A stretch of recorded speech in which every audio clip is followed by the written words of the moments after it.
ఇక వృశ్చిక రాశి వారి యొక్క రాశి ఫలితాలను కనుక గమనించినట్టయితే విశాఖ 4వ పాదం, అనురాధ 1, 2, 3, 4 పాదాలు, జ్యేష్ఠ 1, 2, 3, 4 పాదాలు వృశ్చిక రాశిగా కూడా పరిగణిస్తారు.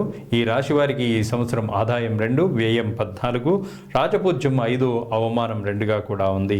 ఈ రాశి వారికి గురుడు మే 15 నుండి అష్టమ స్థానమైనటువంటి మిథున రాశి యందు సువర్ణమూర్తిగాను, పుష్కలమైనటువంటి ఆయుర్దాయము, ఆరోగ్యము, ఉన్నత ఆలోచనతో ఉత్తమమైనటువంటి ఆశయాలను నెరవేర్చేటువంటి వ్యక్తిగాను కూడా ఫలితాలని ఇస్తూ ఉన్నారు. ఇక శని సంవత్సరం అంతా కూడా పంచమ స్థానమందు రజతమూర్తిగాను సౌభాగ్యకరంగా కూడా ఉన్నారు. గత సంవత్సరంలో అనుభవించినటువంటి పాటలన్నీ కూడా ఈ సంవత్సరం తొలగిపోతాయి. జీవితాశయ సిద్ధి అనేటువంటిది కలిగేటువంటి అవకాశం ఉంది. రాహుకేతువులు వరుసగా మే 18 నుండి సంవత్సరం అంతా కూడా చతుర్థ దశమ స్థానములందు కూడా తామ్రమూర్తిగాను ఉండటం వల్ల ఈ సమయానికి ఉద్యోగ స్వల్ప ప్రయత్నంతో కూడా పొందేటువంటి అవకాశం ఉంది. ఒక ఉద్యోగంలో స్థానభ్రంశం వచ్చి తదుపరి ప్రయత్నంలో కృతాకృత్యులు అవటం అనేటువంటిది ఖచ్చితంగా జరిగేటువంటి అవకాశం ఉంది. ఇక వృశ్చిక రాశి జాతకులకు ధన పంచమాధిపతి అవటం వల్ల కూడా గురు సంచారం అనుకూలమైనటువంటిది కాదు. వత్సారంభంలో వచ్చినటువంటి ఉద్యోగం పోగొట్టుకోవడం అనేటువంటిది జరుగుతుంది. కొంతకాలం దైన్యమైనటువంటి పరిస్థితి కూడా అనుభవించి తిరిగి మళ్ళీ ఉద్యోగాన్ని పొందేటువంటి అవకాశం ఉంది. పనిచేసేటువంటి చోట కూడా కొంత ఒత్తిడి, ఆటంకాలు కూడా ఎదురవుతూ ఉంటాయి. తలపెట్టినటువంటి పనులన్నీ కూడా నిలిచిపోయేటువంటి అవకాశం ఉంది.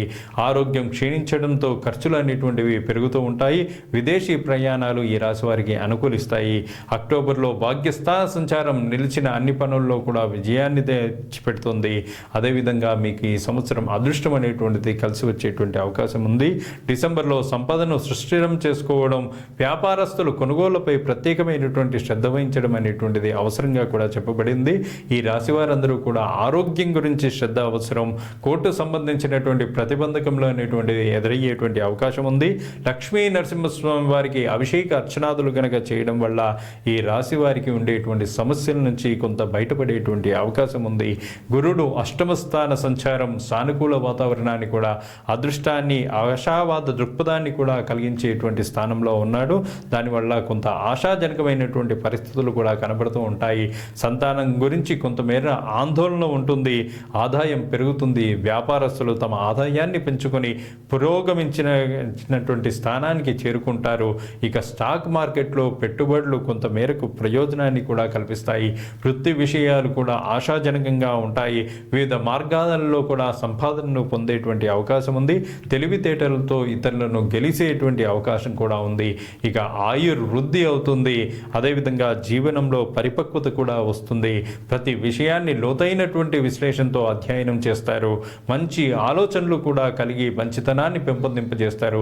ఇక మీ విషయ పరిజ్ఞానం ఉపయోగించి సమస్యలను సులభంగా కూడా పరిష్కరించగలుగుతారు. మీ వారసత్వ సంపద కూడా వృద్ధి అవుతుంది. లక్ష్మీ నరసింహస్వామి వారి దీక్ష లేకపోతే ఉపాసన తీసుకొని ఆరాధిస్తే బలహీనతలను, సవాళ్లను కూడా అధిగమించి అన్నింటా కూడా మీకు జయం కలుగుతుంది. రాహు సంచారం ప్రభావం వల్ల కూడా ఛాతీ, ఊపిరితిత్తుల సంబంధమైనటువంటి సమస్యలు ఎదురవుతాయి. కుటుంబ వాతావరణం కొంతమేరకు అసమతుల్యతకు కూడా లోనవుతుంది. వృశ్చిక రాశి వారికి కేతువు దశమ స్థానంలో ఉండటం వల్ల కూడా మిశ్రమమైనటువంటి ఫలితాలను కూడా ఇస్తుంది. ఉద్యోగ విషయాల్లో ఉద్రిక్తత, సంఘర్షణలు కూడా ఉంటాయి. కుటుంబ సభ్యుల మధ్య మాత్రం ప్రేమాభిమానాలు అనేటువంటిది వెల్లువిరుస్తాయి. ఇక ఆనందం అనేటువంటిది ఉంటుంది. వృత్తి వ్యాపారాలు మిశ్రమంగా ఉంటాయి. గణపతి, సుబ్రహ్మణ్య ఆరాధన మిమ్మల్ని అడ్డంకుల నుంచి తొలగించి ప్రతిబంధకాల నుంచి కాపాడి ప్రగతి పథంలో ఉంచుతుంది. ఇక ఈ రాశి వారి యొక్క అదృష్ట సంఖ్య 9. శుభం భూయాత్. తదుపరి ధనస్సు రాశి.